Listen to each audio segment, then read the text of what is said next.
Muy buenos días a todos y a todas. Soy Sandra Montedónico, cirujano pediatra y encargada del Comité Científico de la Sociedad Chilena de Cirugía Pediátrica. Sean todos bienvenidos a nuestras jornadas Evidencia en Cirugía Pediátrica, lo que debo saber hoy. Dejo con ustedes a la doctora Gloria González, presidente de nuestra sociedad. Adelante, Gloria. Muy buenos días y gracias a todos por estar con nosotros y acompañarnos en estas jornadas.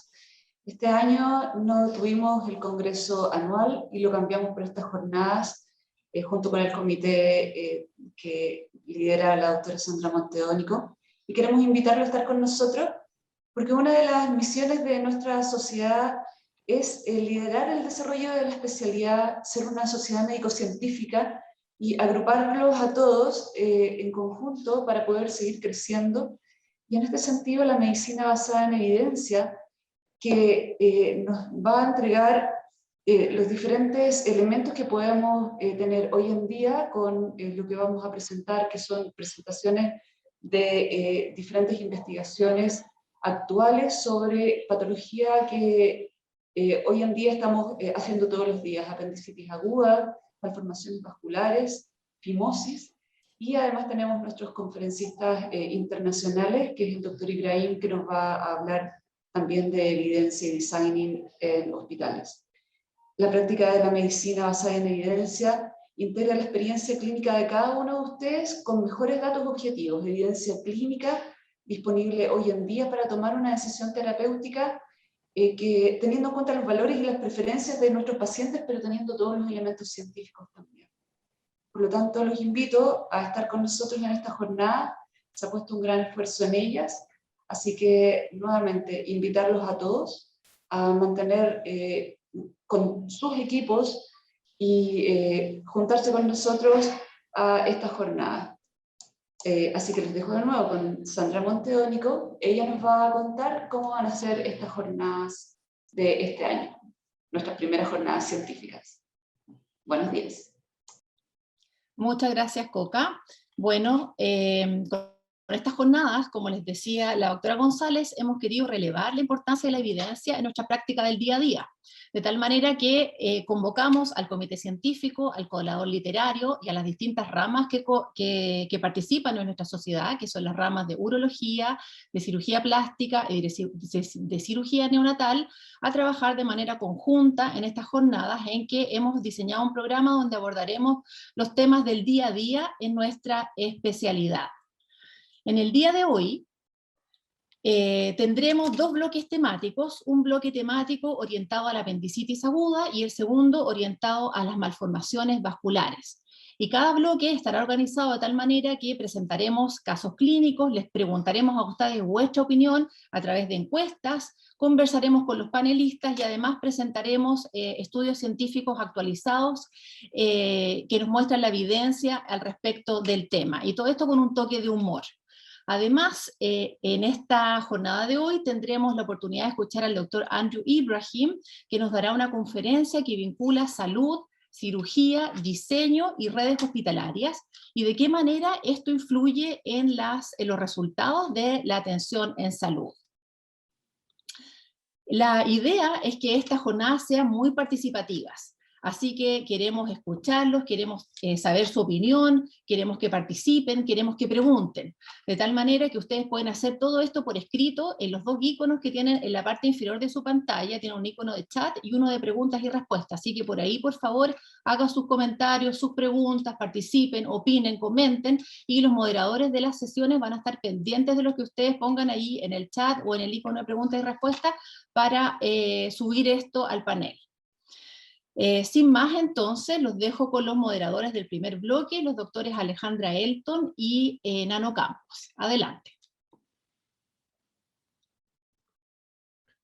Hola a todos, ¿cómo están? Reitero la bienvenida a la doctora González de la doctora Monteónico, y ya que estamos bien en la hora, voy a partir presentando a nuestros panelistas. Vamos a presentar 7 casos inventados de apendicitis. Vamos a después hacerle unas preguntas, qué es lo que harían cada uno de ustedes en estos casos. Les vamos a mostrar un pequeño clip con cierta evidencia que a nosotros nos parece que podría o interesarnos, o cambiar nuestra conducta, o de frentón decir, esto no vale la pena, y eso es lo que queremos escuchar de ustedes. Participen lo más posible, por favor. Quisiéramos tenerlos todos en una sala, así, tipo congreso, pero esto es lo mejor que podemos hacer, pero no por eso queremos darnos tiempo de transmitir todos los comentarios. Esto en ningún caso es una charla, vinimos a conversar, no a decir cómo se hacen las cosas. Así que eso, nuestra primer miembro del panel es la doctora Marcela Santos, que trabaja en el Hospital Ezequiel González Cortés. Tenemos también al doctor Rodrigo Verdugo, que trabaja en el Hospital Regional de Coyhaique. Tenemos a la doctora Vanessa Ceballos, que trabaja en el Hospital Hernán Enríquez Aravena de Temuco, y al doctor Rodrigo Casals, que trabaja en el Hospital Roberto del Río y en el Hospital Luis Calvo Maquena, que si no me equivoco, el doctor Casals está de cumpleaños hoy día, ¿cierto? Feliz cumpleaños, Rodrigo. Muy feliz cumpleaños. No sé si nos va a dar el tiempo para cantarte feliz cumpleaños entre todos, pero un cordial saludo acá. Así que, Ale, si te tinca, démosle con el primer caso. Adelante. Comparte tu pantalla. Ya. Entonces, para empezar la mañana y este módulo, vamos a presentar un paciente de sexo masculino de 10 años, que no tiene antecedentes mórbidos, que consulta por un dolor abdominal en fosa ilíaca derecha de 18 horas de evolución, presenta un vómito, no tiene diarrea, está inapetente, no tiene fiebre y tampoco tiene síntomas urinarios. Al examen está con una frecuencia cardíaca normal, está pálido, tiene un dolor localizado en la fosa ilíaca derecha, pero no tiene signos peritoneales, y el laboratorio nos refleja que tiene un recuento blanco de 12.000 y una PCR normal. Entonces, la primera pregunta: ¿aplicaría usted algún score para determinar la probabilidad de apendicitis en este paciente? Alternativa A: no, la decisión es clínica, el juicio del cirujano es superior a cualquier score clínico. B, aplico el score de Alvarado. C, aplico otro score. O D, no aplicaría un score, pediría una ecografía. ¿Qué opinan? Entonces, mientras, me imagino que le está apareciendo a todos ya la encuesta, ojalá voten todos, pero por mientras que les vamos a dar un minuto para votar. Doctora Santos, ¿cuál es su votación y por qué? ¿Cuál es su opinión de los scores clínicos en apendicitis?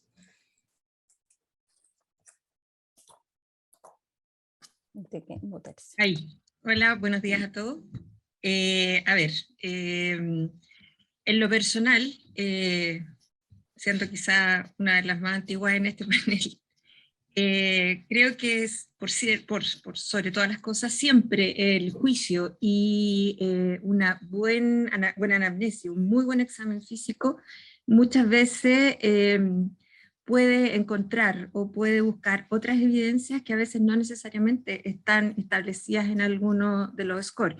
Si bien hay varios scores que han salido en los últimos tiempos con evidencia y certeza de casi un 80%, yo creo que por sobre todas las cosas uno no debe olvidar que es clínico. Si bien puede ayudar, sobre todo en casos un poco más complicados o casos un poco más dudosos, yo creo que por sobre todo siempre un muy buen examen físico y una muy buena anamnesis siempre va a ser superior. Muchas gracias con el comentario. ¿Cómo vamos con la encuesta?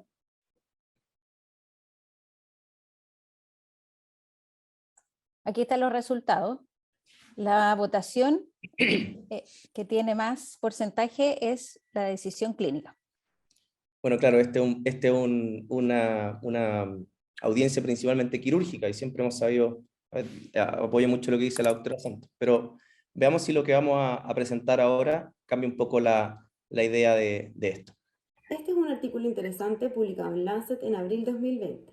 La apendicitis aguda es la urgencia quirúrgica pediátrica más común. Sin embargo, su diagnóstico sigue siendo un desafío. Como respuesta, se crearon varios modelos de predicción clínica, pero con resultados dispares. Este estudio prospectivo es el estudio más grande de su tipo. Se trata de un estudio de cohorte prospectivo multicéntrico que reclutó 1.827 niños de 139 hospitales del Reino Unido que consultaron por un dolor en la fosa ilíaca derecha. Se aplicaron simultáneamente 15 scores de predicción clínica para evaluar cuál de ellos es el mejor. El con mejor rendimiento fue el score de Shera, con un área bajo la curva de un 84%. Al aplicar este score correctamente, se tiene una tasa de fallo menor al 3%. Sin embargo, su capacidad de confirmar el diagnóstico es menor, teniendo una especificidad de un 84% y un valor predictivo positivo de solo un 41%. Entonces, al aplicar un score clínico, podemos descartar con seguridad el cuadro de apendicitis aguda, ahorrando observación, hospitalización, imágenes y evaluación quirúrgica a una gran cantidad de pacientes que consulten a la urgencia por un dolor abdominal. Este es un artículo.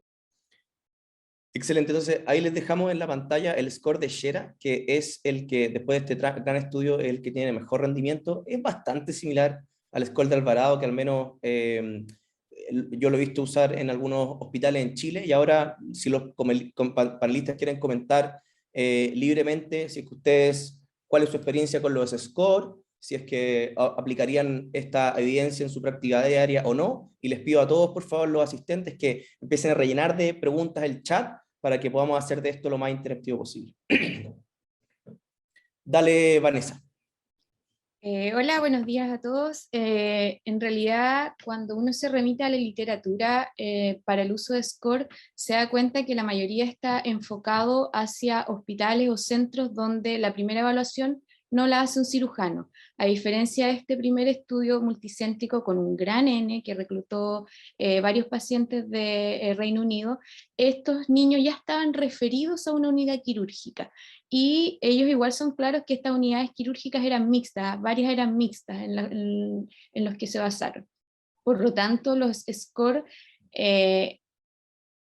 van a estar presentes, se han estudiado harto, pero su principal enfoque es para aquellas unidades en que no los va a atender de buenas a primeras un cirujano infantil, a diferencia de la realidad chilena en que en la mayoría de los hospitales de referencia en nuestro país sí los atiende un cirujano infantil como primera línea. Por lo tanto, creo que el juicio clínico, cuando lo comparamos con los SCORE, no está al mismo nivel, porque acá vamos a ser especialistas los que vamos a estar evaluando en primera instancia a los pacientes.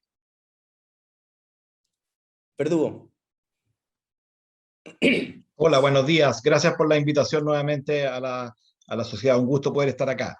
En lo personal, yo tengo dos visiones. Si el niño va a ser en una primera etapa atendido por un médico general o un pediatra en un servicio de urgencia, hay que aplicar algún score. Si va a ser evaluado por un cirujano joven, con no tanta experiencia, ayudaría un score de todas maneras. Yo en lo personal creo que quienes tenemos un poco más de tiempo en esto, nos cuesta aplicar score, porque además el score deja de lado algo que para uno es muy importante, que es el feeling clínico, tal como lo dijo la doctora Santos recién. Yo en lo personal creo que es fundamental aplicar lo que a uno más le ha servido siempre, y en mi caso, parte de los elementos de score de Alvarado utilizo, pero jamás hago una suma de puntos. Y en la práctica, en mi juicio clínico, el que debe determinar qué decido hacer con el niño en ese momento. Ale, ¿qué dice el chat? ¿Qué dice la gente? ¿Hay preguntas? ¿Hay comentarios? Porque veo dos comentarios un poco en contra del score, que es como lo lógico. Si somos cirujanos vamos a confiar más en nuestro criterio clínico, pero ¿hay alguien que le vea un beneficio entonces al score? Por los números que tiene. Sí. El doctor Valdivieso pregunta a propósito de anamnesis, ¿cómo sería la evolución del dolor en este paciente con 18 horas de evolución? Me imagino porque eso es una de las preguntas que aparece en el score. El saber si el dolor tiene migración o no le da un valor, un punto, digamos. Así que en este caso vamos a poner que sí, tenía dolor migratorio. Y Rodrigo Casals, ¿tú querías comentar algo? Sí, bueno, buenos días, gracias por el saludo, Nano, también. Y lo que yo quería comentar es que yo en algún momento, cuando también partí en la urgencia, quise poner en práctica, entre comillas, mi propia experiencia en relación a los scores, como ir primero haciendo un análisis clínico y haber tomado la decisión de sí o no, lo opero o no lo opero, y luego digo, ok, voy a ponerle esto un puntaje. Y la verdad es que creo yo que no utilizamos el score, la gran mayoría de nosotros como cirujanos, porque simplemente no lo tenemos ni aprendido de memoria ni lo sabemos, pero si es que vamos un poco al detalle, creo yo que la verdad es que todos hacemos este score de forma intuitiva, vamos sacando esto y en nuestra mente le vamos dando más puntaje, menos puntaje, le vamos sumando 1, 2, 3 puntos, y con eso finalmente sacamos una conclusión. O sea, creo yo que este score no es algo ilógico, es algo que cumple con toda la lógica que nosotros en la práctica del día a día usamos,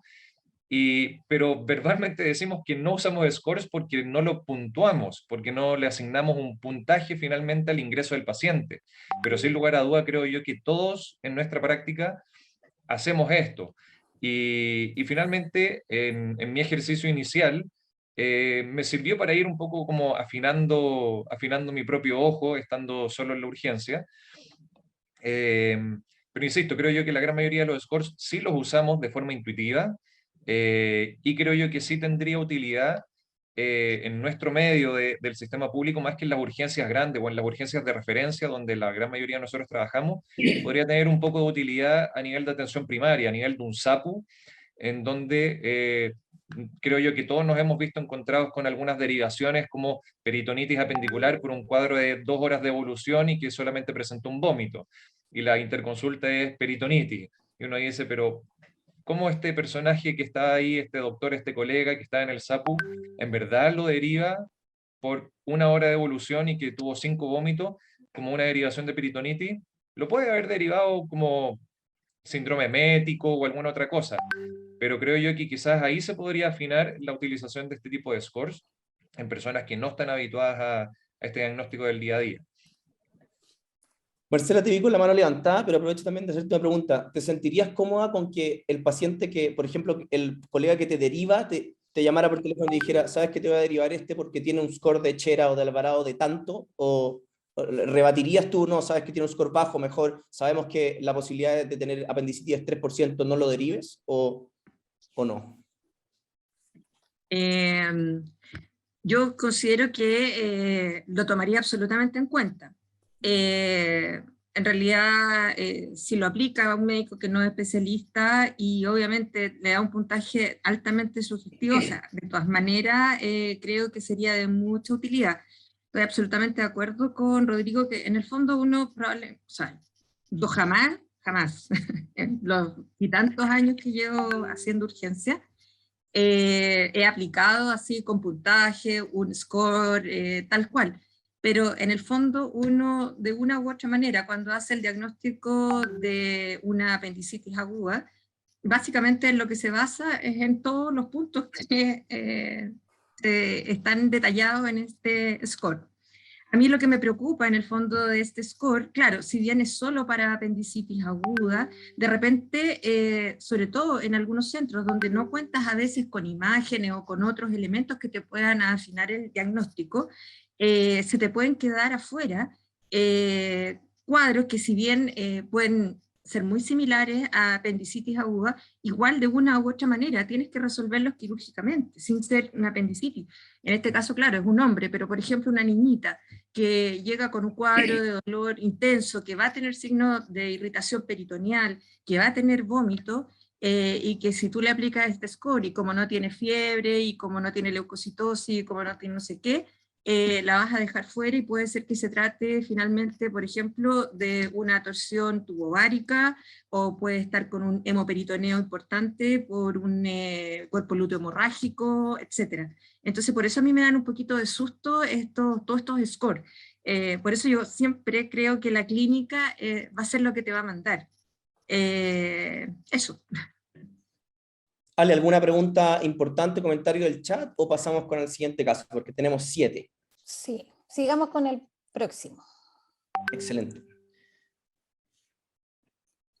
Entonces, continuando con el caso anterior, es horario hábil, estamos en un hospital que cuenta con radiólogo y ecografía disponible. Entonces, le hacemos la ecografía.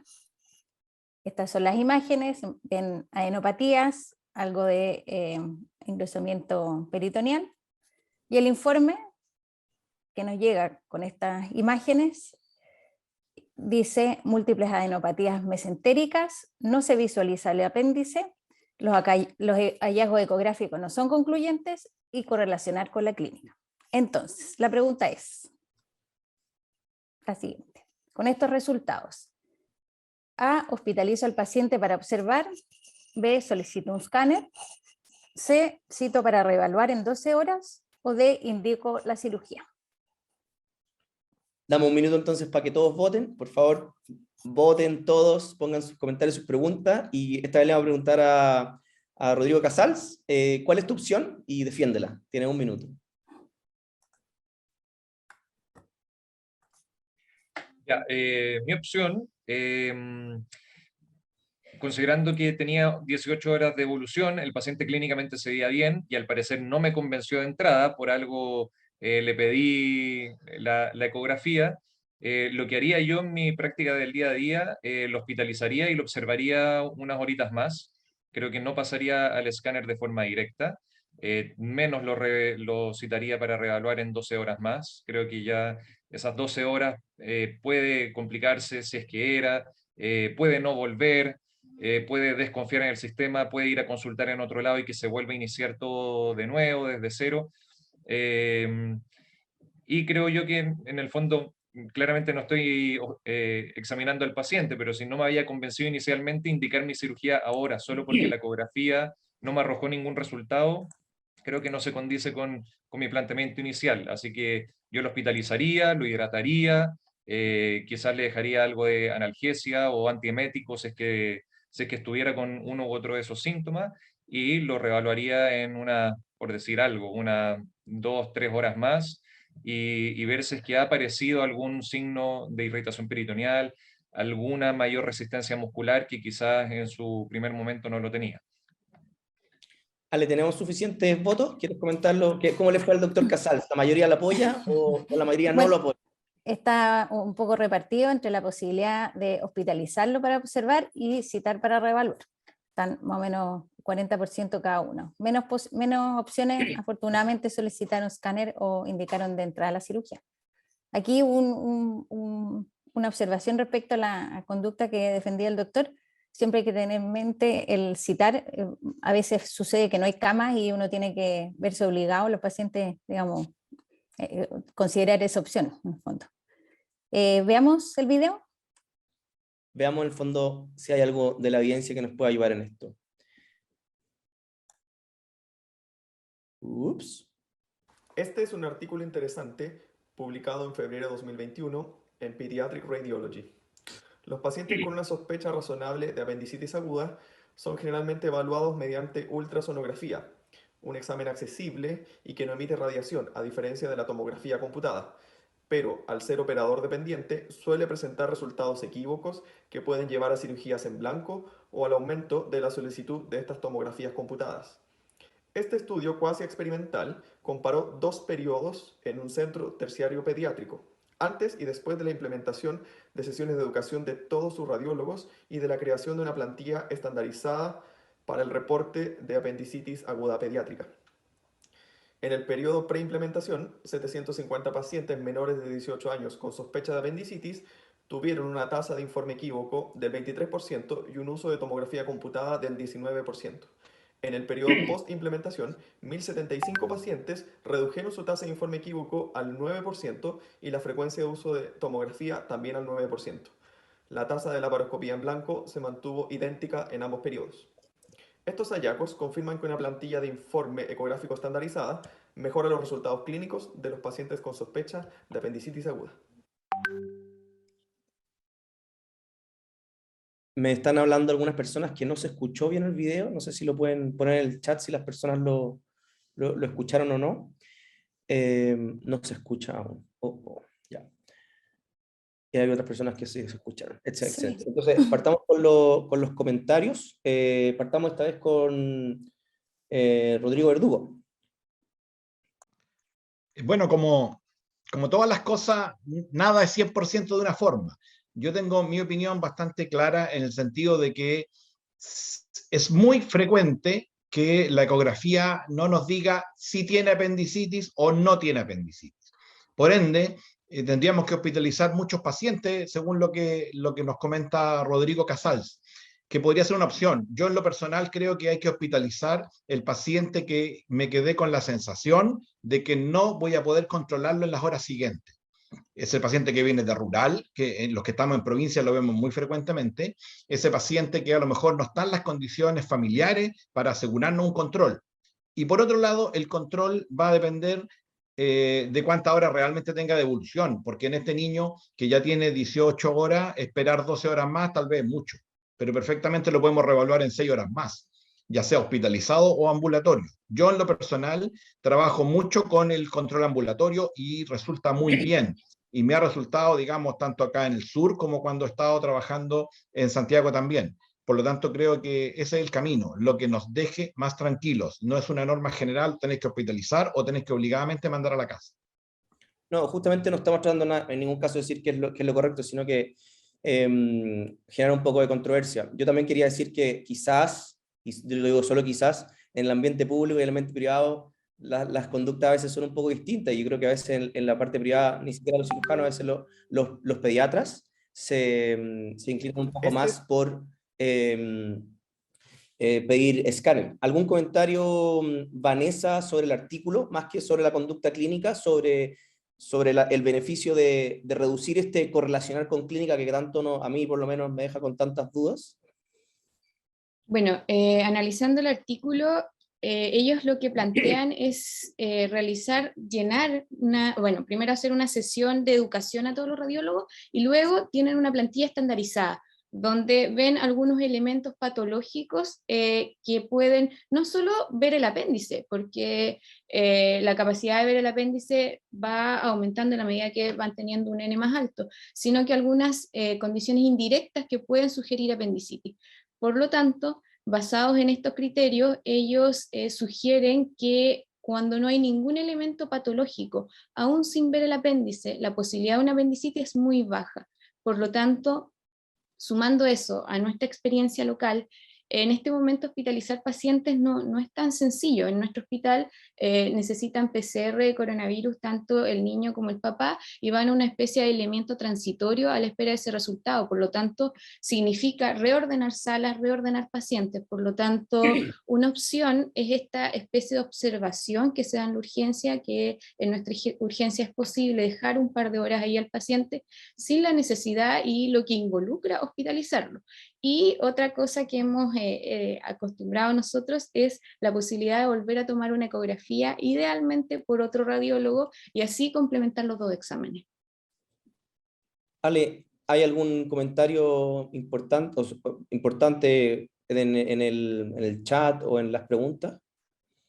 Bueno, preguntan acá, comentan en el fondo que un examen que es operador dependiente. También comentan el tema de la disponibilidad de cama y de hospitalizar o no, que en el fondo en la realidad actual y en la situación actual es difícil. Pero claro, yo quería relevar el tema del enfoque de este artículo va a eso. Es un artículo publicado en una revista de radiólogos y que en el fondo lo que hace es reducir informe ambiguo y que en el fondo los especialistas que están haciendo el examen o que están informando el examen se matriculen por las opciones con más seguridad. Perfecto. Rodrigo Casals, dale. Sí, solo una aclaratoria. Claramente aquí no estamos discutiendo nada muy a la pelea, pero mi hospitalización es claramente en la urgencia, es ahí en una camilla, no es subirlo a sala ni nada, tampoco tenemos ese recurso para subirlo, también tenemos ahora con el tema del COVID, es simplemente dejarlo en una salita de observación en la urgencia, a eso me refería con hospitalización. Pero yo quería plantear ahora otro tema, que si bien no lo vamos a discutir aquí, pero para... como mirando la otra versión, porque aquí estamos viendo en el fondo la utilidad de que una ecografía diga no visualizo apéndice y no visualizo ningún signo indirecto, podría ayudar para decir, ok, no tiene apendicitis, para mi ayuda de toma de decisiones. Pero esto es para dejarlo al público, porque insisto, no lo vamos a discutir aquí, es el otro lado. Una clínica, y que pasa mucho en el sistema privado, una clínica que no me convence mucho, la ecografía que en el texto parece no ser una apendicitis, pero que finalmente el radiólogo se matricula y pone, puede ser sugerente de una apendicitis aguda inicial. Y uno queda topado, uno queda entre la espada y la pared, con un apéndice que mide 6 milímetros, que no tiene cambios inflamatorios, que no muestra un apendicolito, que no muestra esas otras cosas. Clínicamente tiene un dolor un poco sutil, no tiene la clínica evidente, pero finalmente el informe radiológico final, en vez de decir no visualizo nada, no visualizo signo, se la juega y dice podría corresponder una apendicitis aguda inicial y quedamos ahí topados. ¿Qué hacer también en ese caso? Que suele pasar en la práctica privada, que se la juegan más que subinformar, sobreinformar muchas veces apendicitis. Y por otro lado, bueno, otro comentario de esto, ojalá pudiéramos contar con recurso ecográfico también a tiempo completo en los hospitales para poder hacer recontroles, al menos en la urgencia donde yo trabajo. La ecografía es un recurso que está hasta las 4 de la tarde y si es que nos la dan durante el día y de ahí se acabó. No podemos contar con más recurso ecográfico, así que 20 de 24 horas o no sé, podemos, lo hacemos clínicamente nomás, no contamos con ecografía siempre. Último comentario, Marcela, antes de pasar al siguiente caso. Sí, dos cosas. Uno, un poco también en la línea que estaba hablando Rodrigo. Yo creo que por siempre soy tan sumamente defensora de la clínica. En lo personal, incluso estando trabajando en instituciones privadas, a pesar de que la ecografía me dijera que era una apendicitis, si mi examen físico no es de apendicitis, yo le creo a mi examen físico. Creo que siempre está el recurso de poder citar a los pacientes a reevaluar, por lo menos en este caso es un niño que del punto de vista de su condición general y de la historia, la verdad no pintaba mucho para el lado de un cuadro quirúrgico apendicular. Por lo tanto, yo creo que el recurso de citar a reevaluar, excepto obviamente situaciones muy puntuales como lo que hablaba Rodrigo de la ruralidad, sobre todo en provincia, obviamente dejarlos en observación es una opción. Sigamos con el siguiente caso entonces. Muy choro todos los comentarios, muchas gracias. Perdón. Antes de pasar, solo recordando a un profe mío que me debe estar escuchando, que dice que el cirujano opera a pacientes, no imágenes. Eso. Entonces, en el mismo caso anterior, pero ahora confirmada una apendicitis con la ecografía, sucede que la pediatra que atendió al niño le comenta que escuchó hablar que ahora existe la posibilidad de un tratamiento no quirúrgico a la apendicitis. Entonces la pregunta es, ¿trataría a este niño solamente con antibióticos? A, sí, el tratamiento no quirúrgico está demostrado que es efectivo. B, por ningún motivo, la apendicitis aguda es una urgencia quirúrgica. C, iniciaría un tratamiento antibiótico de prueba por 24 horas y si no hay respuesta indicaría la cirugía. Y D, no sabría qué responderle al pediatra. Veamos el video.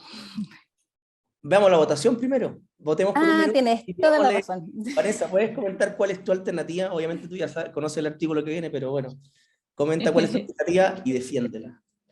La apendicitis aguda es quirúrgica. No queda duda. Yo creo que es nuestra patología por excelencia. Hay grandes series, además del artículo que van a presentar, japonesas, donde se está haciendo el tratamiento médico de la apendicitis por muchos años. Y uno de los grandes piedras de tope que encontraron es el concepto que hay en la población general de que si tienes una apendicitis es quirúrgica. Por lo tanto, si yo le digo a mi paciente que lo vamos a tratar médicamente, probablemente existe la posibilidad de que busque una segunda opinión. Así que en nuestra realidad, hasta el día de hoy, el tratamiento es quirúrgico. Bien, quedan 5 segundos para el minuto. ¿Cómo están las votaciones? Yo imagino, yo no tengo el acceso a las votaciones, pero imagino que siendo este un auditorio quirúrgico, al igual que el score de Chera lo tiraron a la basura y la ecografía la tiraron a la basura, imagino que también van a votar los antibióticos a la basura. ¿Qué dice el público? Vale. Bueno, tienes razón en eso, porque efectivamente casi la mayoría votó porque hay que operar al paciente. Y algunos pocos votaron la posibilidad de tratarlo. Y otros menos le darían una opción de 24 horas. Veamos ahora sí el video. Este es un artículo interesante publicado en el Annals of Surgery en el año 2020. Si bien existe amplia evidencia en población adulta para tratar apendicitis no perforadas exclusivamente con antibióticos, en la población pediátrica esta alternativa solo ha sido analizada en series de casos con tamaño limitado y de tipo retrospectivo. Esta publicación representa los resultados del seguimiento a 5 años de un ensayo randomizado controlado que compara el manejo médico con el quirúrgico para la apendicitis aguda pediátrica no complicada. Este estudio incluyó a 26 pacientes tratados con apendicectomía laparoscópica versus 24 pacientes tratados con antibióticos endovenosos y orales. La comparación incluyó complicaciones, falla de tratamiento y consultas a la urgencia. El grupo randomizado a cirugía no experimentó fallas de tratamiento ni visitas a la urgencia en los 5 años de observación, mientras que el grupo tratado exclusivamente con antibióticos presentó una tasa de fallos del 46%. La mitad de ellos consultaron una o más veces al servicio de urgencia. Finalmente, debemos mencionar que ninguno de los pacientes que fallaron en el grupo médico presentaron apendicitis complicada. Por lo tanto, podemos concluir de este estudio que el manejo médico es una alternativa segura. Sin embargo, la apendicectomía tiene una efectividad significativamente mayor. Este es un Rodrigo Casals. Bueno, este artículo obviamente trae sus conflictos, y sobre todo entre nosotros. Yo quería hacer un comentario de alguna vez que se discutió esto en el Congreso Mundial hace mucho tiempo atrás, o sea, hace mucho tiempo, no sé cuántos años habremos ido en Washington, y ahí se comentó algo que tiene una sutileza para poder analizar el origen o el de dónde surge también gran parte de estos estudios, sobre todo en Estados Unidos, de querer manejar esto de forma médica. Y lamentablemente habían ahí intereses económicos, intereses farmacéuticos, intereses de aseguradoras de por medio para tratar de plantear una u otra alternativa, y sobre todo considerando que en Estados Unidos el costo de una cirugía es muchísimo mayor que el costo de una hospitalización y de manejo antibiótico. Entonces, desde ese punto de vista, las aseguradoras decían, queremos evitar la cirugía, porque no le salía muy a costo, a diferencia de la hospitalización. Entonces, por ahí también habían algunos intereses creados. Ahora yo creo que esto, ¿de qué nos sirven todos estos trabajos, más allá de tomar la decisión en la gran mayoría de los pacientes?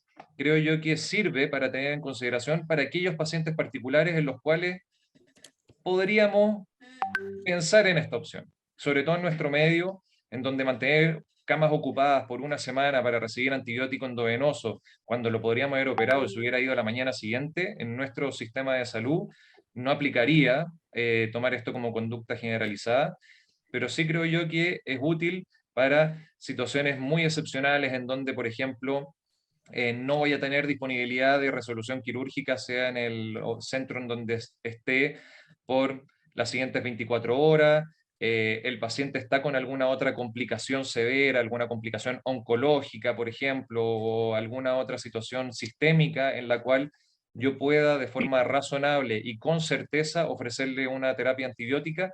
Creo yo que para esos casos esto nos protege, esto nos defiende, esto nos da una evidencia, esto nos da una estadística para decir, tranquilos, podemos no operarlo bajo esta y cual condición. Pero creo yo que para el gran grueso de nuestra población, el gran grueso de nuestros pacientes, sigue siendo la alternativa quirúrgica evidentemente muy superior, y también considerando la ocupación de camas, la estadía hospitalaria y la tasa de rehospitalización y de reingreso y de, obviamente, cirugía que ha demostrado este último trabajo.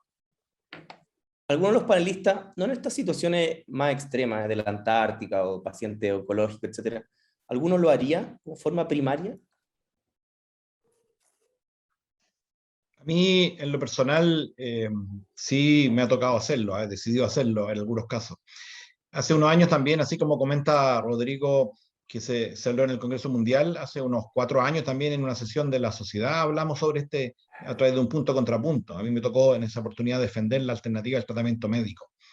¿Qué es lo que he visto con mayor convicción con el paso del tiempo? Los que trabajamos en hospitales generales donde hay pacientes adultos, a veces el paciente adulto está esperando 36, 48 horas el pabellón para operarse, ¿eh? Y con el tratamiento médico que ellos hacen, finalmente deciden no operarlo porque el paciente anduvo bien.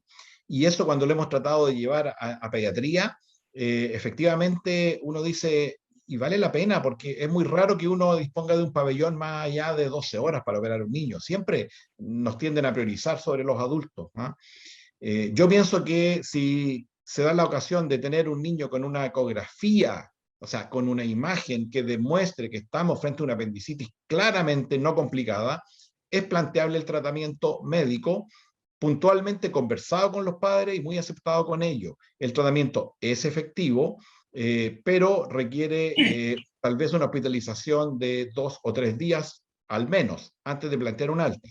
Yo lo he hecho pocas veces, me ha resultado. Aún no tengo tiempo para decir que esos niños los he seguido durante 6, 7 años para poder decir que no se complicaron posteriormente o que no hubo que operarlo. Pero es planteable en más situaciones de las que uno cree.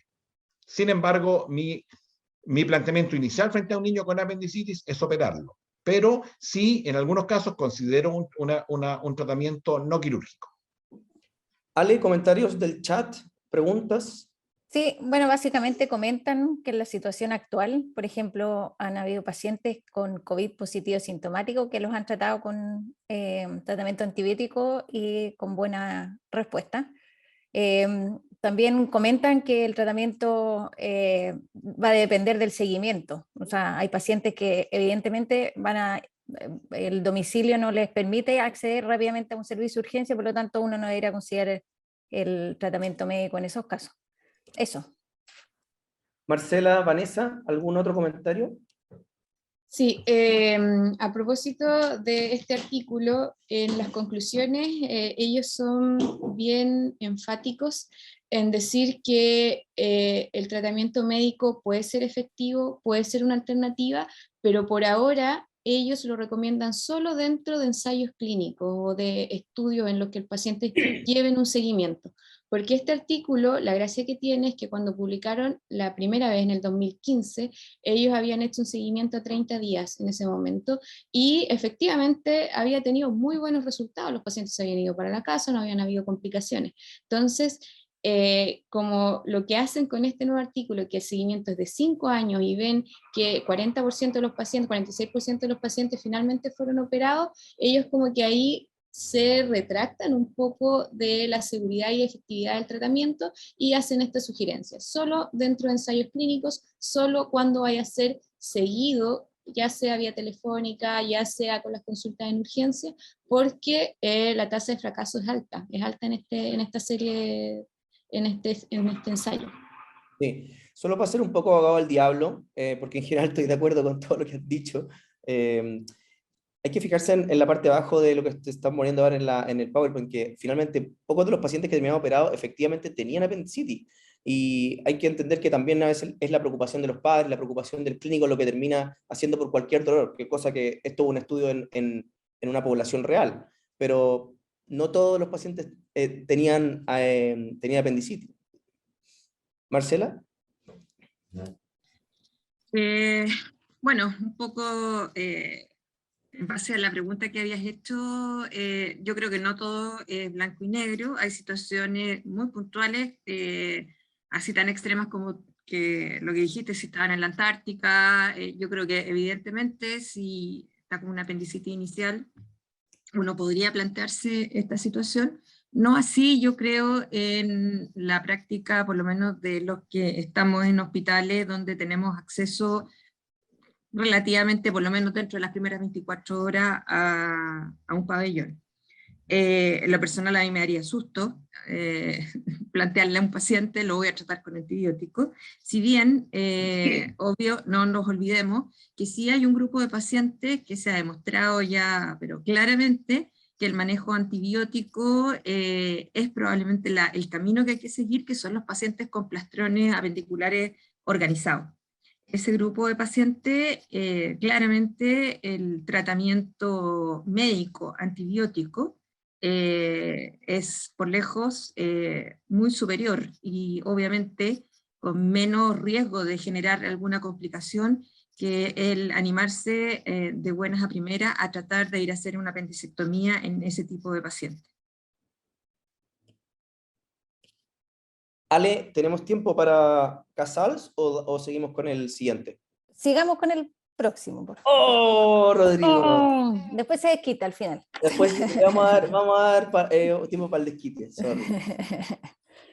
Entonces, este es un nuevo escenario distinto. Es una paciente de sexo femenino que tiene 8 años, una paciente sana, sin antecedentes, que tiene un dolor abdominal en fosa ilíaca derecha de 36 horas de evolución, migratorio, no ha tenido vómitos ni diarrea, está inapetente, febril y tiene un dolor hipogástrico con la micción. Al examen está taquicárdica, un poco pálida, tiene un dolor difuso mayor en fosa ilíaca derecha con resistencia y signos peritoneales positivos. El laboratorio muestra que tiene un recuento de blanco elevado y una PCR también elevada. Entonces, sigamos. Hay que ponerle play. Entramos a la cirugía, exactamente, no tiene audio, y nos encontramos frente a esta situación. Ahí se ve el ovario, el apéndice, tienes que pasar a la otra, que estaba rodeado por el epiplón, y al soltarlo se ve de esas características. Pregunta: ¿cómo clasificaría este caso? Apendicitis aguda gangrenada, apendicitis aguda perforada, peritonitis apendicular, apendicitis aguda grado 3. Ya, veamos qué opina el público. Damos un minuto para que todo el mundo vote. Corríjame si me equivoco, pero creo que le toca a la Marcela elegir su opción y defenderla. Están todas bastante parecidas.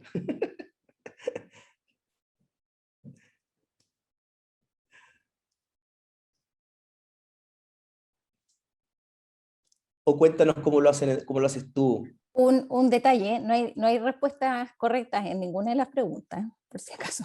No. O cuéntanos cómo lo haces tú, cómo lo haces en tu hospital, cuál se ocupan de 3 grados, de 4 grados.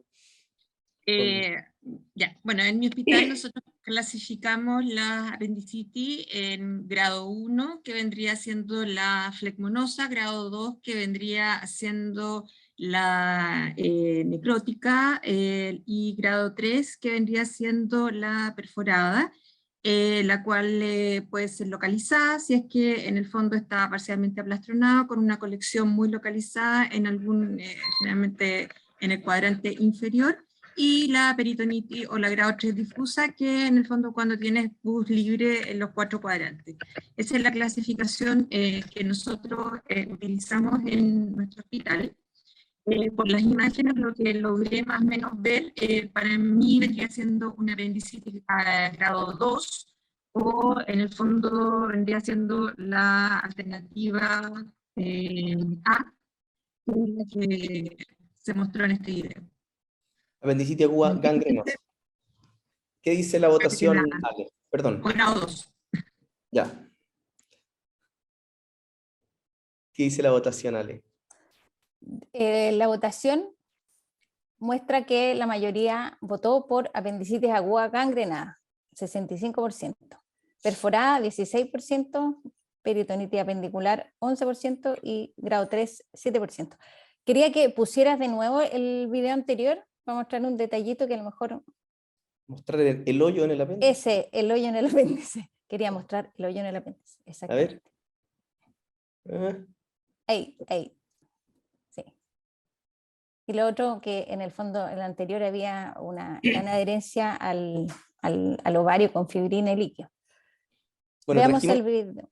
Perdón, trajimos este video justamente porque no lo abordamos en este video, pero cuando uno le presenta hallazgos a cirujanos, el mismo hallazgo, la concordancia es como del 60%, así que ya ahí ya estamos mal. Entonces vamos a ver este video que nos puede ayudar con la definición. Este es un artículo interesante publicado en Annals of Surgery en mayo del 2020. Siendo la apendicitis la urgencia quirúrgica más común que enfrentamos, es sorprendente que no exista al día de hoy una definición basada en la evidencia y que sea ampliamente aceptada de lo que es una apendicitis complicada. Si bien existen muchos sistemas de clasificación, estos parecen venir de la práctica local de cada hospital y no de la correlación de hallazgos con mayor uso de recursos. Este es un estudio retrospectivo de 2 bases de datos de 22 hospitales de Estados Unidos que se propusieron informar los hallazgos intraoperatorios de manera estandarizada y relacionarlos con variables posoperatorias como eventos adversos, estadía hospitalaria, visitas a urgencias, ingresos y costos. Seleccionaron todos los pacientes operados de apendicitis entre 3 y 18 años durante 2 años, con un total de 5.002 pacientes. Los únicos 4 hallazgos intraoperatorios que se asociaron independientemente a resultados adversos fueron perforación visible en el apéndice, fecalito libre, exudado fibrino purulento difuso y un absceso apendicular. Con esta primera definición basada en la evidencia de apendicitis complicada, podemos seleccionar mejor cuáles pacientes tratar de manera más intensa y estandarizar mejor el tratamiento de la apendicitis complicada, y posiblemente comparar mejor los resultados entre nuestros centros. Este es una...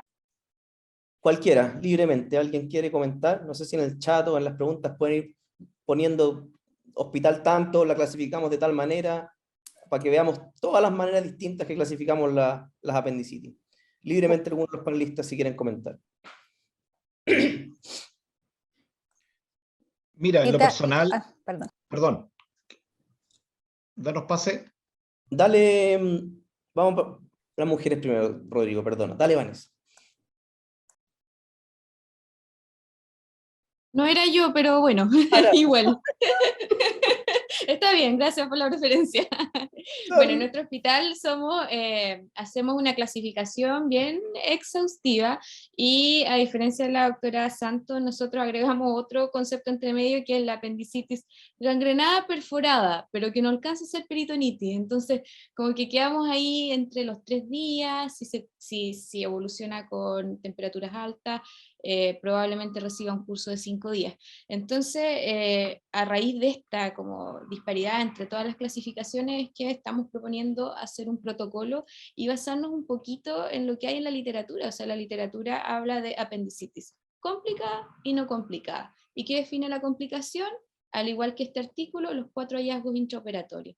Ahora, es distinto un paciente que tiene pus localizado en la fosa ilíaca derecha a un pus en los cuadrantes, que involucra a todos los cuadrantes. Entonces ahí como que uno entra en la discusión, pero yo creo que independiente de la clasificación tan exhaustiva, que es la que hacemos nosotros en este momento, clasificarlo de complicada o perforada, y según la evolución, poder definir un curso de antibiótico, ya sea terapia endovenosa exclusivamente o un traslape oral, creo que es la mejor conducta que podemos tomar. O sea, independiente de cuán complicado estaba esa apendicitis complicada, lo que más nos va a ayudar es la evolución clínica. Verdugo, ¿cuál es tu clasificación, tuya o de tu hospital? Y si le falta algo a esta que propone el estudio, según tu opinión y tu experiencia. Campos, dijo. Vamos, mira. Rodrigo, te digo verde. Sí, perfecto. Perfecto. Yo personalmente creo que esto está súper bien para la academia. Pero vamos a lo práctico. Vamos a lo práctico. ¿Qué es lo que nos importa? Lo que nos importa es definir el tratamiento que tenemos que hacerle a nuestro niño o niña. O niñe. Punto. ¿Está perforado o no está perforado? ¿Está complicado o no está complicado? ¿Voy a usar profilaxis o voy a usar antibioterapia? Eso. Yo personalmente creo que es bonito saber, conocer este artículo, buscar eso, pero en concreto lo que nosotros definimos es: el paciente tiene una apendicitis aguda o tiene una apendicitis aguda perforada. El que quiera ponerle peritonitis, perfecto. Para nosotros nos va a importar eso. Pero yo la verdad es que requiere o no requiere tratamiento. Me da lo mismo cómo se escriba. Punto. Claro, es que justamente a veces, vamos a los comentarios mejor. Dale, Rodrigo Casals. Sí, yo estoy de acuerdo ahí con Rodrigo Verdugo, en el sentido de que, bueno, también trabajo en dos hospitales distintos y las clasificaciones apendiculares son distintas en los dos hospitales, estando a poquitos kilómetros el uno del otro, ya son distintas. Lo que yo creo que trata de este artículo de decir, en el fondo, es la complicada de aquí para allá, son todas estas que están acá. Ahora, la que yo creo que todo el mundo entra en la nebulosa es la gangrenosa o gangrenada. Consideramos que está microperforada, consideramos que, porque claramente si tiene una macroperforación va a dejar de ser gangrenosa y va a pasar a ser perforada y le vamos a dar tratamiento antibiótico. Creo que en esa línea no vamos a tener duda. Y si es que no está perforada, si es que está solo congestiva, está un poco flegmonosa, creo yo también que la gran mayoría vamos a decir, esta no es complicada, y le vamos a dar solamente una profilaxis antibiótica. Creo yo que la nebulosa está en esa gangrenosa, en esa que se ve necrótica, pero no hay una macroperforación, en esa que no hay pus, hay un líquido un poquitito turbio, pero no es pus franco, no hay un coprolito. Es esa la que yo creo que genera la mayor de las discrepancias, la mayor de las discusiones y los eternos intentos de estudiar y clasificar esto. Y creo yo que deberíamos tender, ya que estamos haciendo esto como sociedad y cada vez estamos haciendo más unificaciones como sociedad, creo yo que ya deberíamos pasar a hacer una clasificación nacional. Obviamente las realidades locales a nivel de la terapia puede ser un poco distinta, el esquema antibiótico, los días, y quizás también deberíamos ir en esa línea también, y va a haber otro trabajo después de los antibióticos, pero al menos la clasificación creo yo que deberíamos tratar de tender a ir unificando esto, y también en miras de quizás sacar trabajos multicéntricos como esto, y sacar, cada uno en sus centros tiene miles de pacientes anuales de esto. Podríamos hacer un trabajo en 2 años plazo con 10.000 pacientes de apendicitis y sacar un N gigantesco, pero tendríamos que estar de acuerdo en esto tan básico como una clasificación. Que justamente por eso es que este artículo es tan interesante, porque se hacen un montón de trials de tratamiento cuando en nuestra patología más básica ni siquiera nos hemos puesto de acuerdo, o a la gente se le ha ocurrido, complicada es necrótica, cuando justamente, qué bueno que dijiste lo de la nebulosa de la necrótica, porque justamente aquí apéndice necrótico no se correlacionó ni con peor resultado, ni con absceso. Entonces, eso te hace pensar, yo pienso que el necrótica es complicada, pero quizás si tiene un curso igual que el de la flegmonosa, quizás no debiéramos llamarla complicada. Es un poco el valor de este artículo, que no sea que a alguien se le ocurrió una clasificación y después se siguió diciendo, sino que cuando decimos complicada, es un poco como el cáncer, que antes uno decía, bueno, resección completa no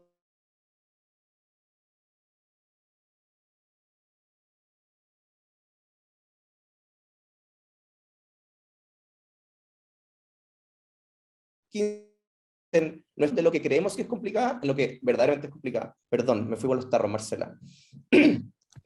No, bueno, yo creo que, por lo menos en mi hospital, la clasificación para nosotros ha sido de un valor importante, porque en base a eso tenemos muy protocolizado con respecto a lo que es el manejo antibiótico. Yo creo que, sobre todo, creo que en lo personal el punto más importante lo da en cuanto a lo que es el manejo antibiótico, porque la gangrena en lo personal para mí no significa mayor problema. El problema está cuando hay pus. ¿En qué sentido? En que en la gangrena le vamos a dar tratamiento antibiótico con un traslape muy rápido del endovenoso al oral y con un tiempo de completar un tratamiento antibiótico en 7 días, y eso significa a veces una alta bastante rápida, o sea, en 48 horas ese paciente va a estar en la casa.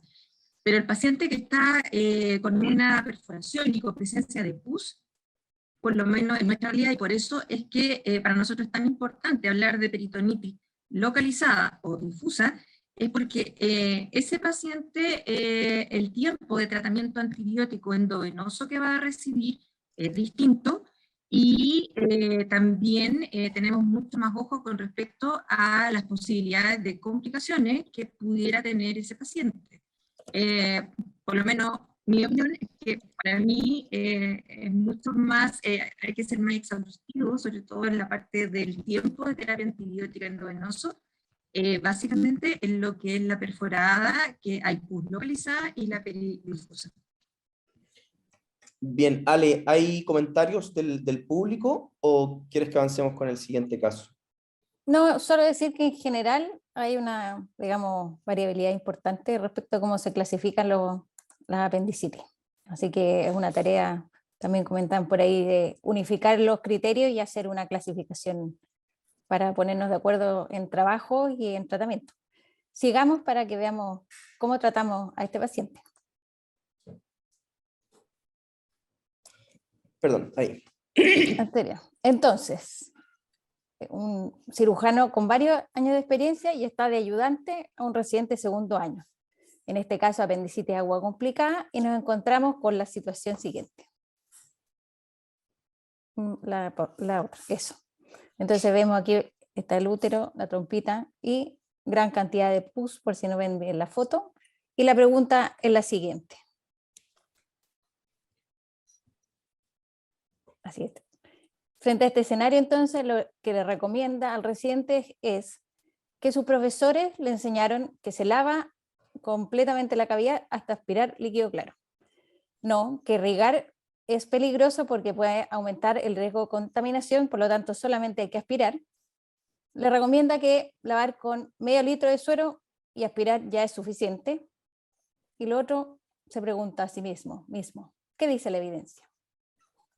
Veamos qué. Rodrigo Verdugo, mientras le damos un minuto a todo el mundo para votar y que nos cuente su opinión y pongan hartos comentarios en el chat para leerlos después, dinos cuál es tu preferencia, trata de no votar Depo y cuéntanos por qué. A mí, este es uno de las preguntas que más me ha gustado, porque he pasado por todas. Yo efectivamente aprendí que había que lavar harto. Al poco tiempo empecé a lavar menos.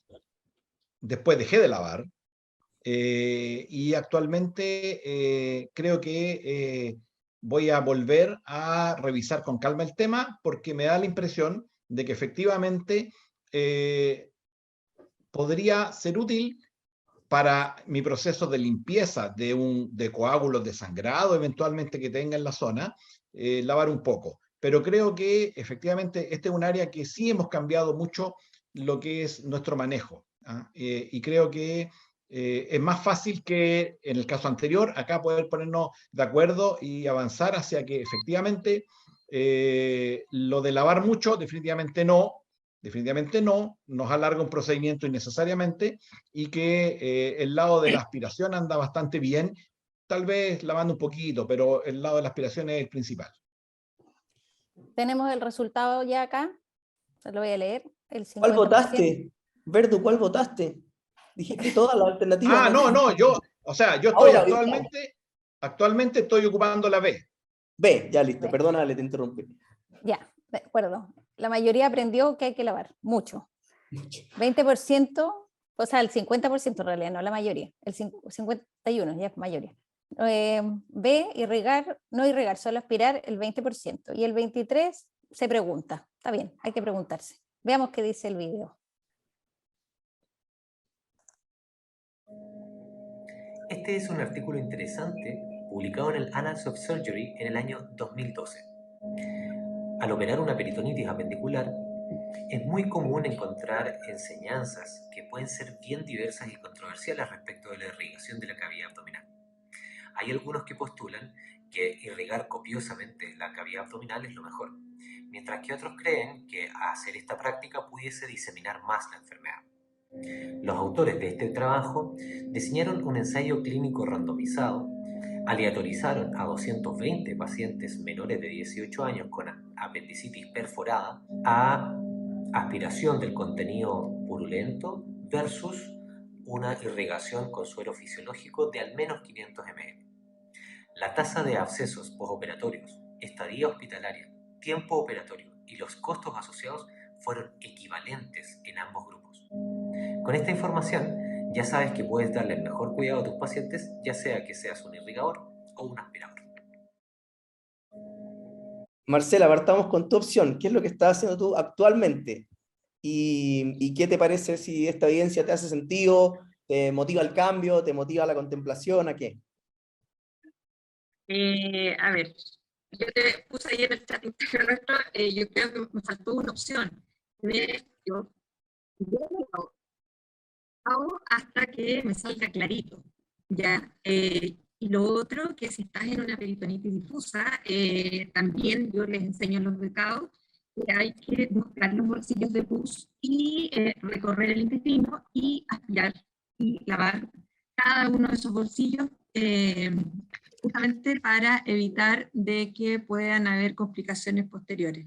Parece que se me escuchó entrecortado, pero lo que decía era que yo primero aspiro y luego lavo en una peri hasta que me salga clarito. ¿Y cuánto volumen? Hasta que salga clarito. Eso puede ser a lo mejor con 500 cc, con 1 litro o con 6. Rodrigo Casals, tu opción, y si este artículo confirma tu conducta, te cambia o no es suficiente. Estaba la Vanessa primero, así que le doy el pase a la Vanessa. Por favor.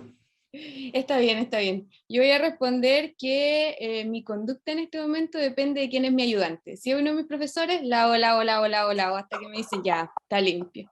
Si no estoy con mis profesores, voy, aspiro y sigo un poco la conducta de la doctora Santos, que lavo profusamente la zona donde está el compromiso. Y lo otro que creo que se había discutido alguna vez, es que cuando uno entra y ve el pus, no hay que irse a buscar el apéndice, no, primero aspiro, reviso toda la cavidad y luego nos vamos al apéndice. Y eso nos ha ayudado un poquito y tiene cierta lógica saber que si estoy con presión intraabdominal, la posibilidad de que haya una traslocación de bacterias por esta cantidad de pus va a aumentar en la medida que me mantenga con esa cavidad llena de pus. Así que no sé si me están mirando ahí mis profesores, esa es la verdad.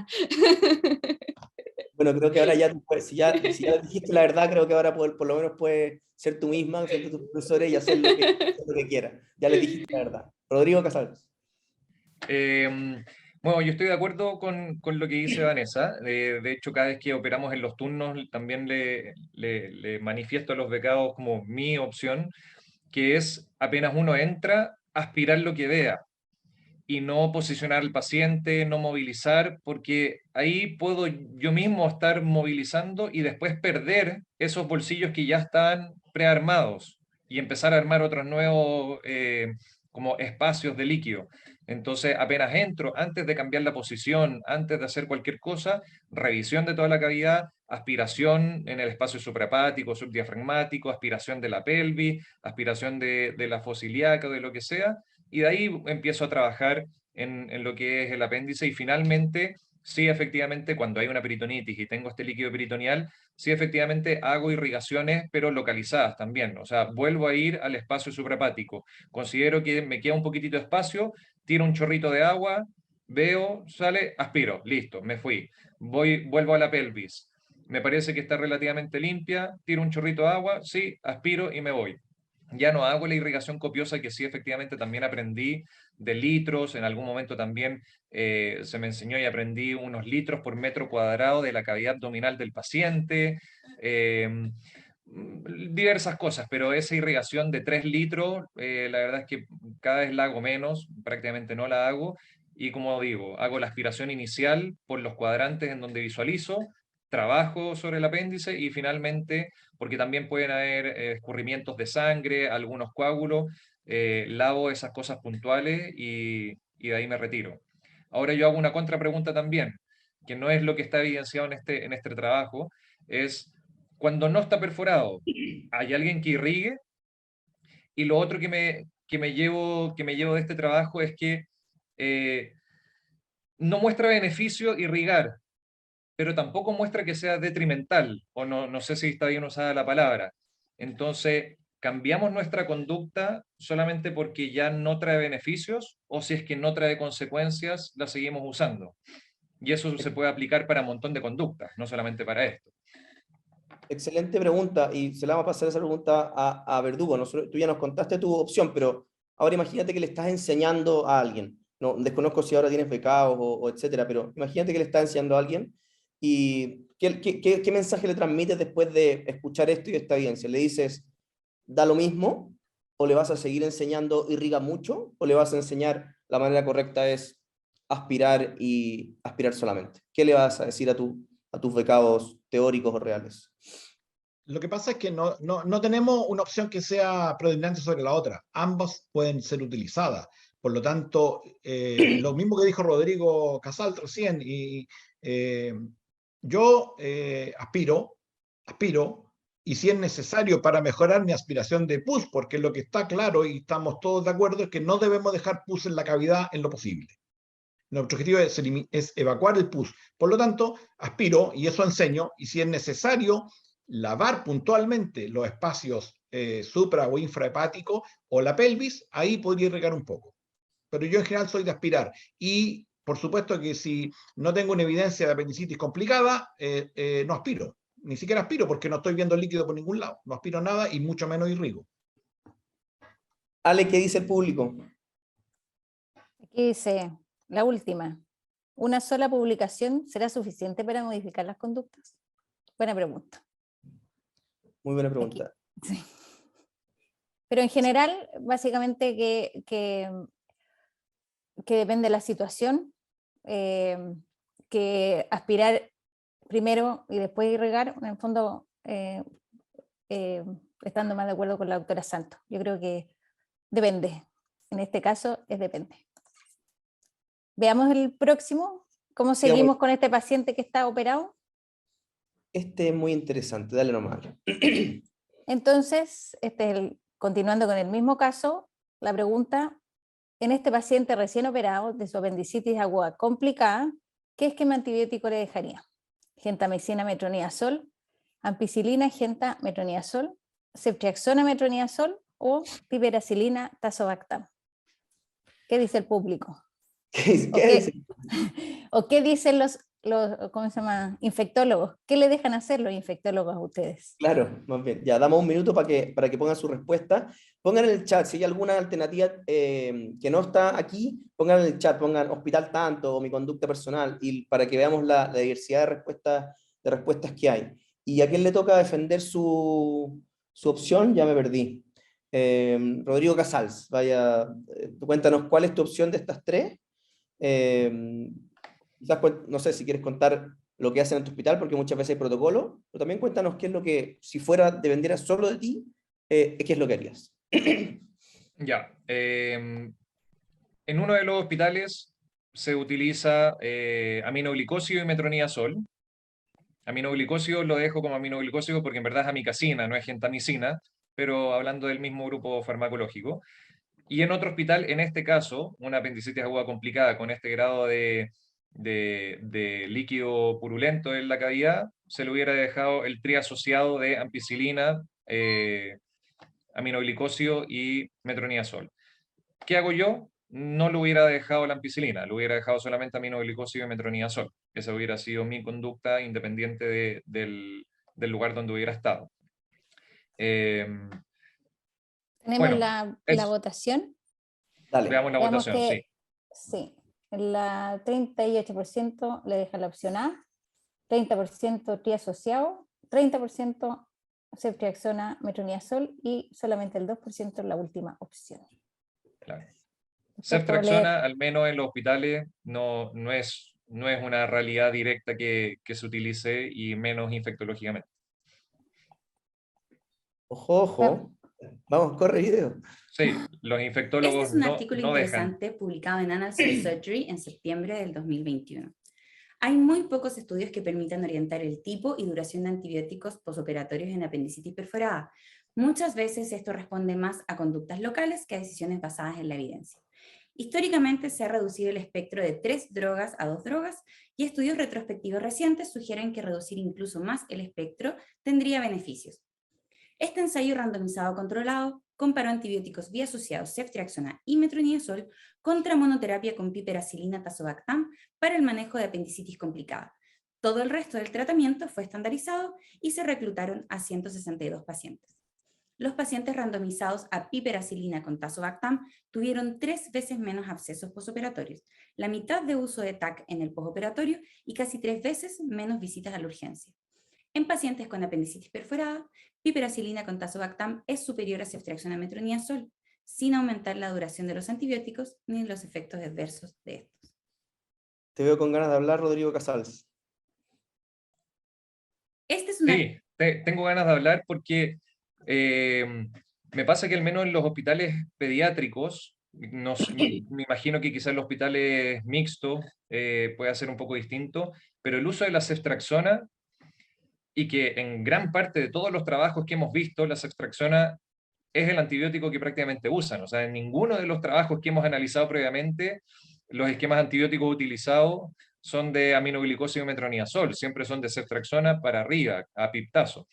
Entonces, en los hospitales pediátricos donde trabajo, utilizar ceftriaxona de entrada o que nosotros lo podamos indicar es prácticamente imposible. Lo rechazan, tiene que pasar por visación del infectólogo, luego vienen las aprensiones pediátricas con respecto al uso de la ceftriaxona en niños, y un montón de enredos más que podemos entrar a discusión, pero estoy viendo en los comentarios que hay otros lugares que sí utilizan ceftriaxona como parte de su esquema habitual. Al menos en los hospitales pediátricos, la ceftriaxona no es lo habitual, y que es del punto de base en la gran mayoría de los trabajos que hemos analizado. Entonces esa era una pregunta. ¿Cuál es la factibilidad de uso de ceftriaxona en sus hospitales? ¿Factibilidad de uso de Tazonam como primera línea en sus hospitales? Yo trabajo en un hospital mixto y usamos metronidazol, gentamicina. Creo que lo que dices tú es que muchos de estos trabajos son gringos. Y creo que en el mundo existe una preocupación mayor de la que hay en Chile, y yo comparto un poco esa preocupación de que nosotros damos aminoglicosio sin medir niveles. O sea, en general en el mundo uno da amicacina o da gentamicina y los niveles son tremendamente, dos cosas, los niveles son tremendamente erráticos, entonces tienes que andar midiendo niveles para estar en la dosis adecuada, y lo otro es que es la nefrotoxicidad y la otoxicidad. Entonces yo leyendo los comentarios veo un montón de aminoglicosios, pero yo al menos nunca he visto que se midan niveles como sí se hace en otra parte, y puede que por eso los gringos se hayan movido a ceftriaxona. Doctora Santos. Sí, nosotros en el hospital allá en el Exequiel entramos, o sea, nuestro antibiótico base siempre va a ser el metronidazol y un aminoglicosio, pero si estamos frente a una peritonitis, si no hay evidencia que esté el paciente en TOC, lo que usamos es amicacina. Básicamente, ¿por qué? Porque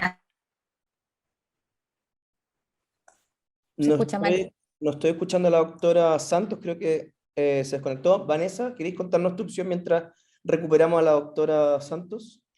Bueno, también orientado en estos protocolos, principalmente la literatura norteamericana, hay que recordar que el uso de una de antibióticos triasociados involucra 3 veces de administración de antibióticos. Por lo tanto, creo que uno de los grandes enfoques que tiene la literatura norteamericana es tratar de disminuir al máximo las veces que se administra, porque eso también disminuye los costos. Ahora, exacto, y también las veces de administración, las veces que uno tiene que tener al paciente ahí pasando el antibiótico.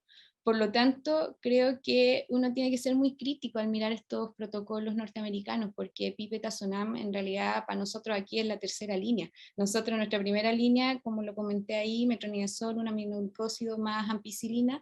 Segunda línea, ceftriaxona, cefotaxima, clindamicina, y tercera línea, Pipetazonam. Entonces, cuando uno se plantea, empezamos enseguida con ceftriaxona, cefotaxima, que ya nos comemos una línea en el fondo, y es una de las piedras de tope que hemos tenido acá de hacer estos cambios, porque cuando nos remitimos con los infectólogos nos dice, oye, su esquema triasociado es de amplio espectro, cubre todo lo que ustedes necesitan, y la sensibilidad demostrada en este hospital efectivamente cubre, los antibiogramas están asociados a su antibiótico, así que no debería haber ninguna, no hay como una justificación local para hacer ese cambio. Pero estoy de acuerdo que 3 veces antibiótico al día, más que el metronidazol son 2 veces, la ampicilina son 4 veces la administración, entonces involucra harto gasto, cosas que nosotros en la parte pública, que es mi área de desempeño, no las vemos reflejadas. Eso. Pero, ojo, una acotación sobre el trabajo, que uno habla de primera línea, segunda línea, tercera línea. Primera, segunda, tercera es como uno los da secuencialmente, pero de hecho, esta tercera línea tiene menos espectro que tu primera línea. Así que en realidad, si uno pensara en primera, segunda, tercera línea, quizás deberíamos darle vuelta. Partir con piptazo, segunda línea se fracciona metronidazol, tercera línea triasociado. No estoy diciendo que lo hagamos así, pero lo de las líneas y el espectro tiene que ir un poco de la mano. Y toda la tendencia en infecciones va a usar siempre el espectro más reducido. Y no me quiero robar la pantalla, pero un poco en defensa de este trabajo está súper bien hecho, súper bien, con súper alto poder, y a mí me encantaría bajar, yo creo que esa tasa de absceso intraabdominal es un poco más alta de lo que pienso yo que tenemos, pero es una reducción 3 veces de abscesos abdominales. ¿A nadie de los panelistas les convence eso? Creo que, no sé si quieres retomar, Marcela, que volviste de tu argumento. Ay, sí. Tuve un problemilla con el computador, así que ahora tuve que entrar con el celular. No, lo que me perdí lamentablemente parte de la discusión, lo que estaba comentando es que nosotros utilizamos ahora en el hospital amikacina en los pacientes con peritonitis, básicamente por el tema de poder hacer medición de niveles plasmáticos en los casos en que los pacientes tengan alguna evolución tórpida, y dejamos la ceftriaxona para los pacientes que tienen alguna evidencia de shock al momento del ingreso, básicamente como para proteger el tema de la función renal por la nefrotoxicidad de los aminoglicosidos.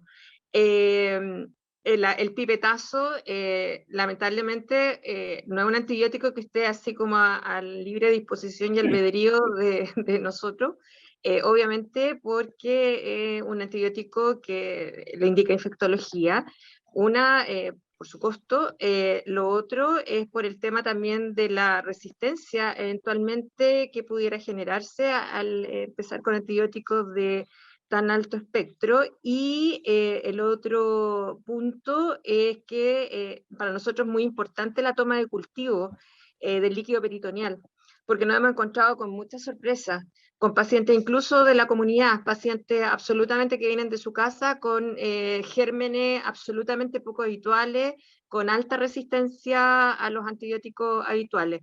Sí me parece muy, muy interesante, y de hecho tenía hartas ganas de mostrarle este trabajo a los infectólogos cuando lo leí, porque justamente lo que comentaban me llamó muchísimo la atención, la diferencia en cuanto a la ocurrencia de abscesos residuales con el uso de este antibiótico.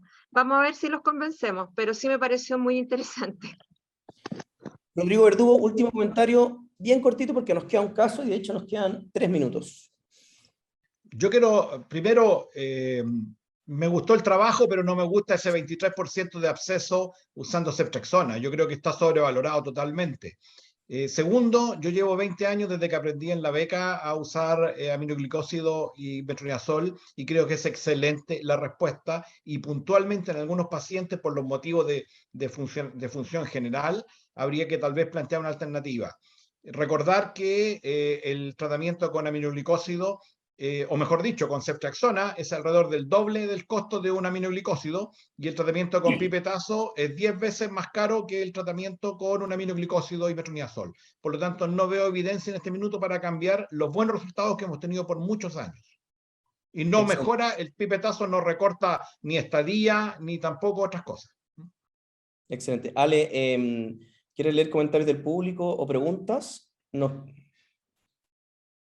Bueno, en general hay harta variabilidad nomás en los esquemas antibióticos que se ocupan. Han mencionado un par de veces el tema de tomar cultivo en los líquidos. Eso en general, pero la verdad es que no hay una homogeneidad en los tratamientos en nuestros hospitales. Ya. Como quedan 10 minutos para hacer un break antes de la charla magistral del doctor Ibrahim, ¿te parece que veamos el último solamente el video y que no lo hagamos con ni comentario? Ya. Ok. Vale, porque igual les tenemos una última pregunta a los panelistas, o sea, a los asistente, que me parece a mí que es la más importante. Entonces, nos piden que demos altas de un paciente que está con peritonitis, que es lo que hacemos, y vamos a ver el video directamente. Este es un estudio publicado en el BMC Pediatrics en 2019. Muchas veces cuando tenemos pacientes hospitalizados con apendicitis perforada, tenemos temor de hacer un cambio antibiótico vía oral, pensando que esto podría aumentar el riesgo de complicaciones postoperatorias como abscesos, infecciones derivaoperatorias. Muchas veces también se nos olvida que mantener el paciente hospitalizado también conlleva otros riesgos, y sin mencionar el disconfort para nuestros pacientes y también el mayor costo de la hospitalización. Para esto hicieron una revisión sistemática y un metaanálisis. Recopilaron 5 trabajos, de los cuales 3 fueron controlados randomizados, juntando un pool total de 580 pacientes. Se demostró que no hubo diferencia estadística en cuanto a abscesos intraabdominales, en cuanto a infección derivaoperatoria, ni tampoco en cuanto a rehospitalizaciones. Con esta información podemos estar mucho más tranquilos de considerar hacer un tratamiento antibiótico endovenoso inicial con un traslape precoz a vía oral cuando el paciente ya esté en condiciones, y así poder ofrecerle a nuestros pacientes un tratamiento seguro desde la comodidad de su casa. Bien, yo le quiero dar muchas gracias a todos los voluntarios de Colado Literario que han recopilado estos artículos y también que han grabado los videos con tremendo esfuerzo y tremendo trabajo. Les vamos a pedir a cada uno de los panelistas que 2 minutos, yo lo voy a interrumpir a los 2 minutos, que hagan unos comentarios finales de qué es lo que aprendieron, y les voy a pedir a las personas del chat. A mí personalmente me gustaría mucho saber cuántas personas tenemos conectados, y sé que hay personas que están conectadas en grupo, entonces en este momento hay 115 participantes. Podrían poner en el chat, no sé, yo sé que en mi hospital Sotero del Río lo están viendo juntos, pongan ahí Sotero, somos 8, para que cachemos cuántos estamos conectados de verdad. Entonces, doctora Santos, 2 minutos para sus palabras al cierre.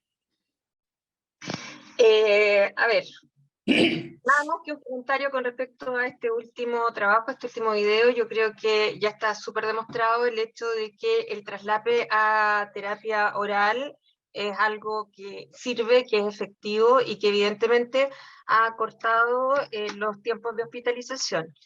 Yo creo que en forma general, mi consejo es que siempre nunca hay que olvidarse de la clínica. La clínica, por lejos, es lo que más nos va a ayudar a hacer diagnóstico. Todo lo otro siempre es un complemento, una ayuda. Creo que me quedó dando vuelta el tema de, sobre todo, el manejo antibiótico, y el otro punto que lo recojo es que quizás sería bastante bueno poder tener una unificación, por lo menos nacional, en cuanto a la clasificación de lo que es las apendicitis. Eso, muchas gracias por la invitación. ¿Algún otro mensaje? Lo hiciste más breve, te queda 1 minuto entero. No, ¿En serio? Nada que difundir, alguna cosa. Ya. No. Comentar nada más que nosotros, para poder hacer el traslape oral, nos basamos mucho en nuestro protocolo y en el uso de exámenes de control, que generalmente los hacemos al tercer día. Estamos hablando de la peritonitis, ya sea localizada o la difusa, en la cual nos basamos mucho en los recuentos de blanco y en los valores de la PCR, básicamente para decidir el alta. Eso. Rodrigo Casals, tus palabras al cierre. Primero, palabras al cierre de esta dinámica. Creo que esta dinámica la lleva. De esta forma de los videos, la pregunta y los pequeños comentarios es buenísima, mejor que cualquier otra jornada o cosa que estábamos haciendo. Así que hay que, de aquí para arriba, muy buena la sesión y la dinámica. Y en relación a todos los trabajos, algo bueno es que un tema tan básico, tan cotidiano, tan común y corriente para todos, siempre podemos sacarle cositas y complicaciones, así que qué bueno tocar este tema, que de repente se deja de lado por quizás menosprecio y tratar de ir a ver la malformación más específica que en verdad nadie la ve nunca en el mundo. En cambio, esto lo vemos todos los días, así que muy bueno. En relación a este último trabajo, cosas que me llamaron la atención del trabajo, la verdad, es que tienen la opción de pick line a domicilio.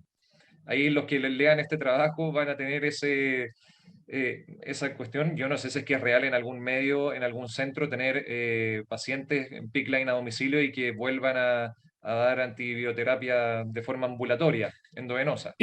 Claramente no es la realidad a la que estoy acostumbrado. Y soy un convencido hace mucho tiempo de el paciente que está en tratamiento antibioterápico, afebril, buena tolerancia oral, se va para la casa con vía oral. Al segundo día, al tercer día, al cuarto día, al día que sea.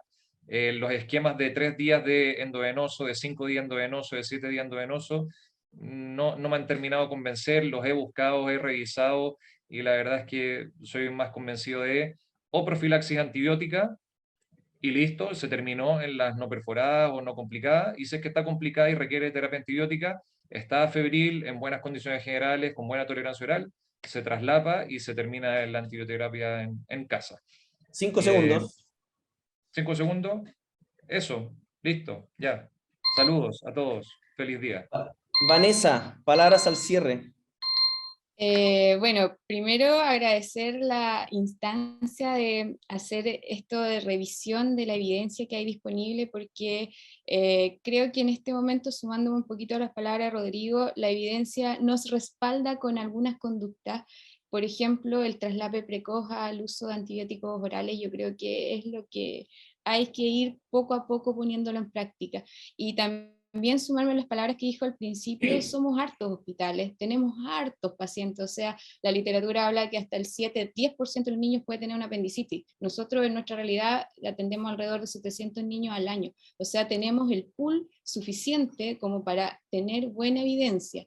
Y además, como tenemos tratamientos antibióticos diferentes, ahí mismo podemos hacer una especie de randomización local que nos ayude a ver qué antibiótico es el mejor, o qué antibiótico o qué esquema es el más adecuado para nuestros pacientes. Así que excelente instancia de participación. Acá nosotros nos reunimos en la salita, hubo un par de problemas técnicos para conectarse, pero finalmente lo logramos, y creo que como reemplazo al Congreso, no, porque los congresos igual tienen como su parte dinámica, su parte entretenida, pero esto sumarlo como una actividad constante, una actividad que despierta cierta inquietud, más que estar escuchando la presentación de la patología habitual, ver esto, ver qué se está publicando en otras partes, ver qué se está haciendo en otras partes, y también compartir lo que estamos haciendo nosotros mismos acá en diferentes zonas del país. Eso. ¿Me queda tiempo? 20 segundos. Saludo a la familia, a los... Saludos a mis profesores, a todos. No, eso. Rodrigo Verdugo, 2 minutos. Bueno, complementar un par de cosas diferentes. Yo quiero hacer hincapié en la primera parte que tuvimos. Creo que hoy día estamos frente a un pequeño riesgo como cirujanos pediatras frente al diagnóstico de la apendicitis en las imágenes. Todos vemos, y sobre todo los que trabajamos en lugares que hay adultos, cirujanos, todos vemos cómo se han llenado de escáner. La tomografía pasó a ser una rutina para ellos, incluso se saltan la ecografía. Y nosotros, que en general, si hablamos de un radiólogo para ecografía en horario hábil, estamos hablando del orden del 20 a 25% del tiempo disponible del año entero para tener un radiólogo que hace una ecografía que a veces nos ayuda mucho y otras veces nos deja en la misma. Por lo tanto, yo invito a que reforcemos el concepto de la clínica. Mi propio score, tomando en cuenta Alvarado, tomando en cuenta Shannon ahora, tomando en cuenta otros, el que a mí me ayude más es el que me va a servir. Yo creo que eso es lo fundamental, y no apurarnos en operar, tratar de esperar un poco. Ese es un punto importante. Y el resto de mi tiempo, yo quiero sinceramente personalizar, digamos, en José, en Nano. José, esa es la moda ahora, solo el primer nombre, y poder felicitar al equipo que está trabajando en revisión bibliográfica. La cantidad de información que tenemos disponible en la página es impresionante. Y a mí en lo personal, que tengo la oportunidad de hacer clase, yo hago clase en la Universidad de Talca, mi tierra natal, trabajo mucho con esa información, trabajo sobre la información a padres que hay y los artículos que hay, y les pido a los alumnos que nos hagan infografía, y a mí me ha servido mucho y yo quiero reconocer el enorme trabajo que ustedes hacen.